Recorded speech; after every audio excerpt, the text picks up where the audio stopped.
I'm Lauren Nelson, and this is the persuasive speech, and these are my three audiences.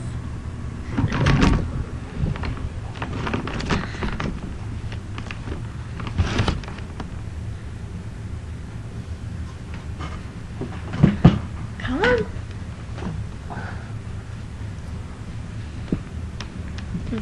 Oh, I can't see. Advancements in science frequently coincide with religious beliefs.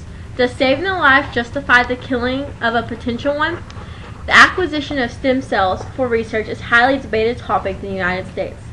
The question has brought great controversy between science and religion and whether federal funding should be provided from stem cell research. Stem cells offer great hope to heal diabetes, Parkinson's disease, Alzheimer's disease, Lou Gehrig's disease, and even some spinal cord injuries. As science brings us ever closer to unlocking the secrets of human biology, it also offers temptation to manipulate human life. The truth is, although research with stem cells is highly debatable, it is also absolutely necessary in order to eliminate the life-threatening diseases like Alzheimer's and the other diseases that kill humans each year. Embryonic stem cell research offers enormous advancements in the science and medical field. In order to continue the life-saving advancements, federal funding is necessary.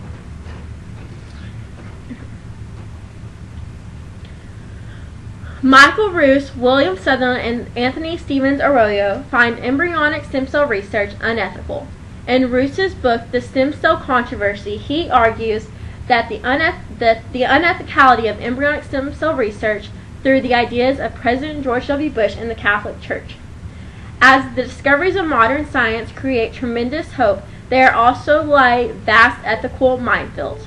In general terms, the quote states, although Americans are ever growing in their knowledge in science and abilities to cure diseases, they are also faced with even an ever-growing concern and value for human life. The Catholic Church rejects practices that devalue and violate human life at any stage from conception until the natural death. In Anthony Arroyo's article, Embryonic Stem Cell Research Can Be Reconciled with Catholicism, he states that according to Catholic theology, potential human beings share the same rights as actual human beings.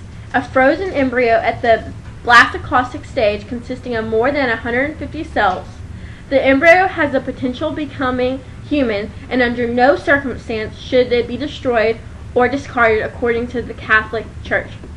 In his article, Embryonic Stem Cell Research Poses Ethical Consideration, Sutherland argues even when the embryo is no longer needed by the couple, it should be made available for implantation so that human life is permitted to develop to its full potential. The leftover embryo should be given or at least offered to those that cannot have children of their own. There are others that feel embryonic stem cell research has no moral dilemma. Michael Kinsley's article, Science Fiction, What Pro-Lifes Are Missing in the Stem Cell Debate, Kinsley argues that embryos are disposed of every day in fertility clinics, and no controversy arises objecting this practice. It is therefore logical to say that embryonic stem cell research is immoral because it kills a potential life.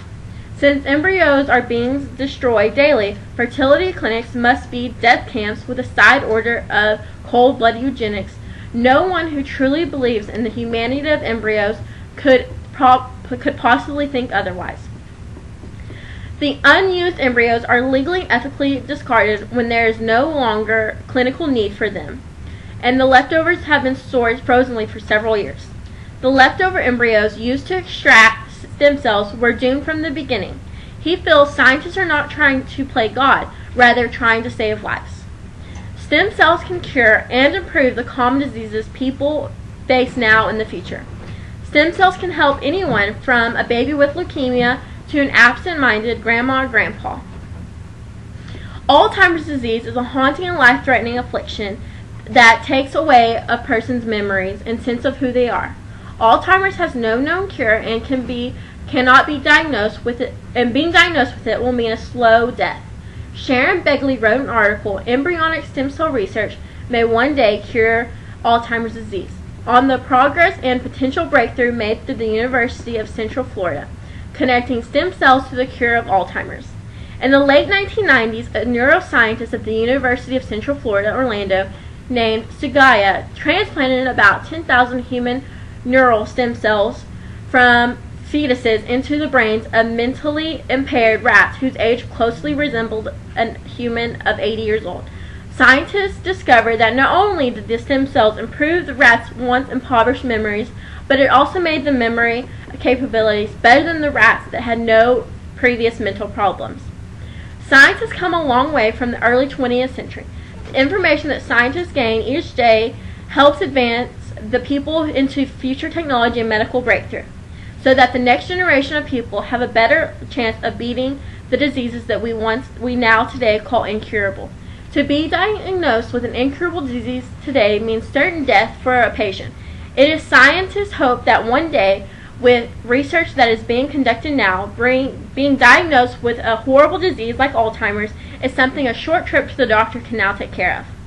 In the past decade alone, the development of new techniques has resulted in an explosion of research into stem cells and the possibilities of curing what are now considered incurable diseases. Scientists now know that the brain is capable of generating new neurons and replacing dead cells. Now through stem cell research, they can make it possible. With advancements, unfamiliarity, and change, people become hesitant of scientific gains. Science and religion often end up crossing paths, bringing about an uproar on what is ethical and what is not. Embryonic stem cell research should be federally funded. There's nothing wrong with saving people's lives by putting use to something that was once going to be idle or destroyed. Only after the government and the people reach a consensus on stem cell research and scientists will be able to move forward in treating these life-threatening diseases. And here are my audience again.